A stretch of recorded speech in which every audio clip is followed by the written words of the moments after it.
আসসালামু আলাইকুম everyone, welcome to সমুস ইটিং চ্যানেল। আজকে আমরা তৈরি করবো পাটায় ভর্তা। পাটায় বেটে ভর্তা তৈরি করব। এখানে আপনারা দেখতেই পাচ্ছেন চিংড়ি মাছ, ছোট চিংড়ি মাছ ভাজা, শুটকি বলে এটাকে, মানে চিংড়ি মাছের শুটকি, এবং রসুন রসুন সুন্দর করে ভেজে নেওয়া হয়েছে। মরিচ আছে, শুকনা মরিচ সুন্দর করে ভেজে নেওয়া হচ্ছে। পাটা সুন্দর করে ধুয়ে রেখে মানে রেডি রাখা আছে। এখন আমরা রসুনগুলো প্রথমে নিয়ে নিব। রসুনগুলোকে সুন্দর করে পাটার মধ্যে বেটে নিব। একে একে আমরা সবকিছুই এখানে নিব।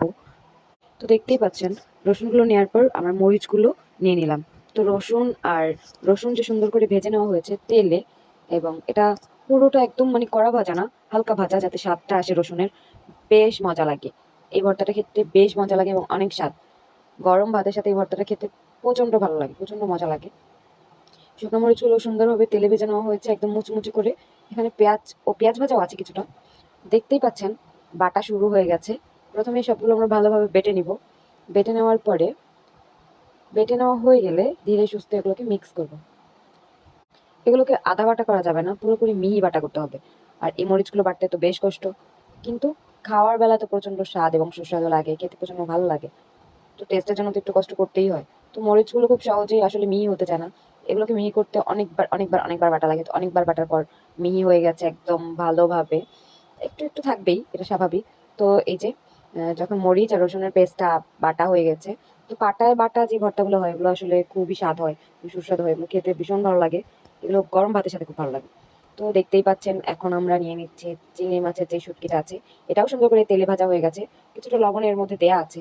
তারপরে যখন এইসব বাটাগুলোকে মিক্স করা হবে তখনও লবণ দিয়ে দেওয়া যাবে, সমস্যা নেই কোনো।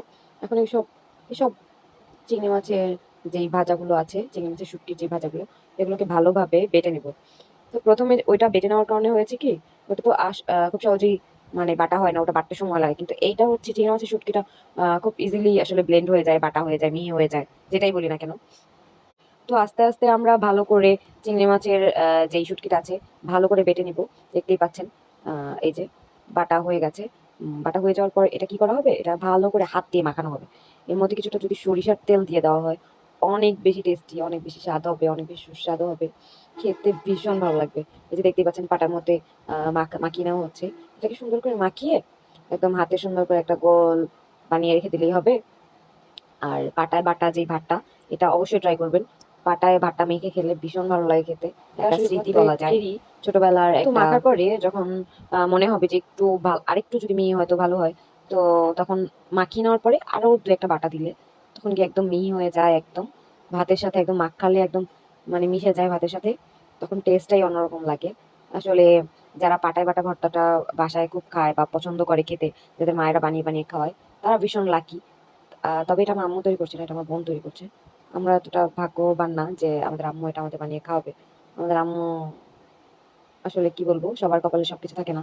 তো যাদের আম্মুরা তাদের যা যখন খেতে ইচ্ছা করে বানিয়ে দেয়, তারা আসলে খুবই ভাগ্যবান, তারা আসলে খুবই স্পেশাল। যাদের কেয়ার করার জন্য পৃথিবীতে বাবা মা সদয় পাশে থাকে, তারা আসলে খুবই ভাগ্যবান। যাদের দুইজন থাকে তারা আসলে খুবই ভাগ্যবান, আর যাদের একজন থাকে তাদের একটু কষ্ট। এই যে আমাদের ভর্তাটা রেডি। তো সবাই ভালো থাকবেন।